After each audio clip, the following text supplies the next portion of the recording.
Bye, kitty. Hello, my name is Mike. I hope y'all are doing well. I was watching a video the other day by our patron saint, Auspex Tactics, which if you're watching Warhammer related videos, you probably already know who Auspex Tactics is. He's the GOAT. He's the man. And I'm fairly convinced that he might be an immortal vampire because he just doesn't seem to sleep. I don't know how he's able to crank out as many videos as he's able to crank out. He must do this like 90 hours a week. It's super impressive. We love you, Auspex, but please, for the love of God, take a vacation, brother.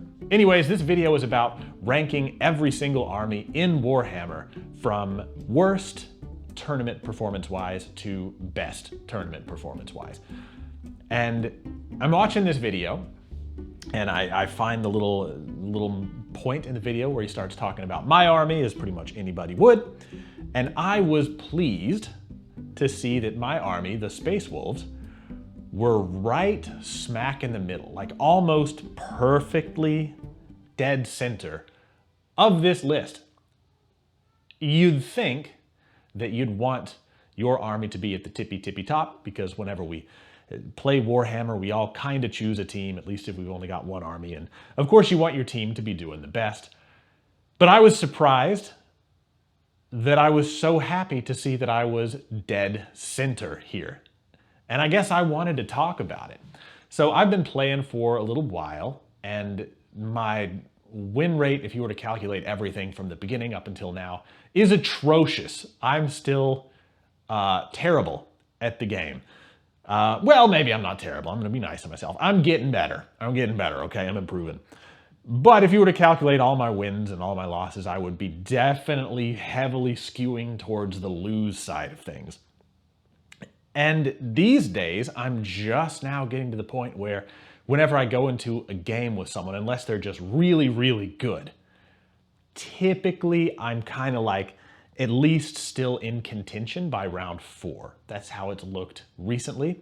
And that's been with a few pretty good people too, people that I wouldn't have had a single chance of beating just a few months ago. So super happy to finally be kind of at that point.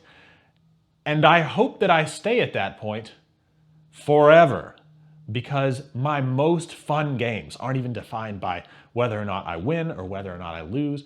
The most fun games for me all have a really positive round 5 as kind of a similarity between them. You know, they all share that. A good round 5 where you still, going into this last round, you just don't know who's gonna win or lose. I've had games where I've lost by 1 or 2 points, where I had way more fun than games where I've won by quite a few.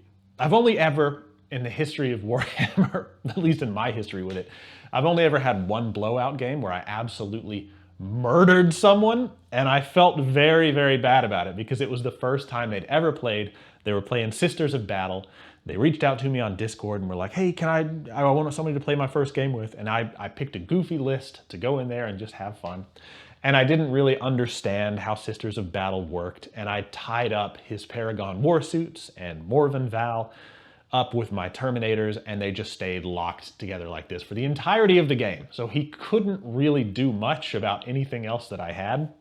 And I didn't mean to beat him so bad. So Guy, if you're out there, I still feel bad about that. I'm sorry.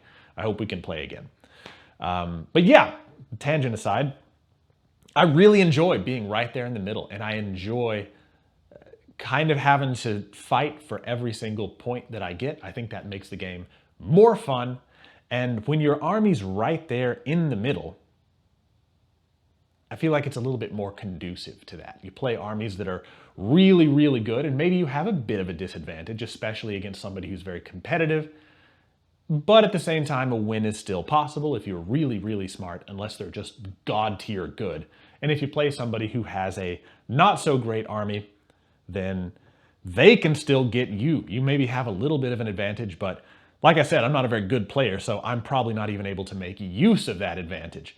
So that mid-tier section is kind of where I want to live. It's where I've enjoyed being. Also, and I don't know, maybe correct me if I'm wrong on this, but I feel like us mid-tiers have less horse shit that we have to explain to our opponent. My memory is not exactly a steel trap, so sometimes when I play people who have very good armies that do tons of stuff, this character does this character does that, this stratagem does this, it's very complicated, it's very confusing. I have a hard time remembering, and I wind up getting tabled because I forgot something very, very important. But if I'm explaining my army, if I'm explaining the Space Wolves, there's really not that much to explain. I can deep strike pretty good Terminators turn 1, and these guys can run through walls, and so can Dreadnoughts in my detachment. And that's pretty much it. By the way, I use a makeup brush whenever I paint. It's how I do volumetric highlights, and I really, really enjoy it. It's a very, very fun process.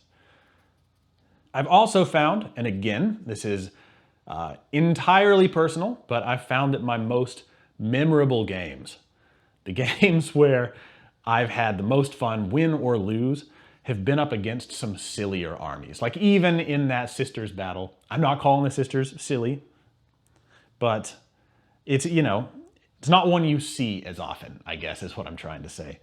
I had so much fun playing them. My buddy plays Orcs. I'm not sure where he was in the list. I think he was kind of towards the middle with me. I always love playing Orcs. They're just so much fun because you get so many little green bodies on the table. It's just a hoot. And I guess what I'm trying to say here, the point of this whole thing, if it even has to have a point, the point is for me to make a video where I ramble because I think this is fun. But I guess the point of this whole thing would be that you shouldn't min-max too hard if you're brand new. You're not gonna have fun if you don't pick an army that's at the tip top.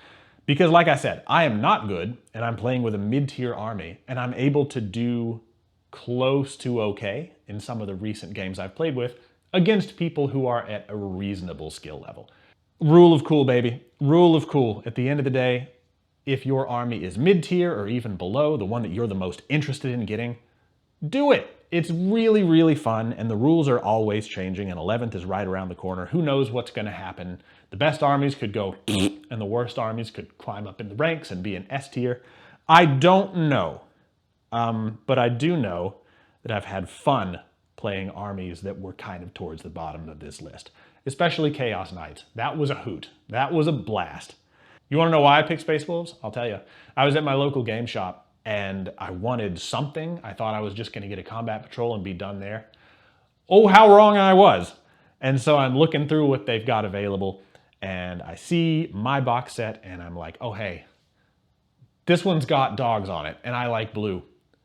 That's all I needed, baby. Didn't know anything else about them. And I'm super happy that I made that choice. I'm not a big min-maxy kind of guy, but even still, had I known that Space Wolves were considered mid-tier and that this combat patrol was actually considered one of the worst ones, maybe I wouldn't have picked it, and then maybe I wouldn't be having as much fun. Anyways, I'm Mike.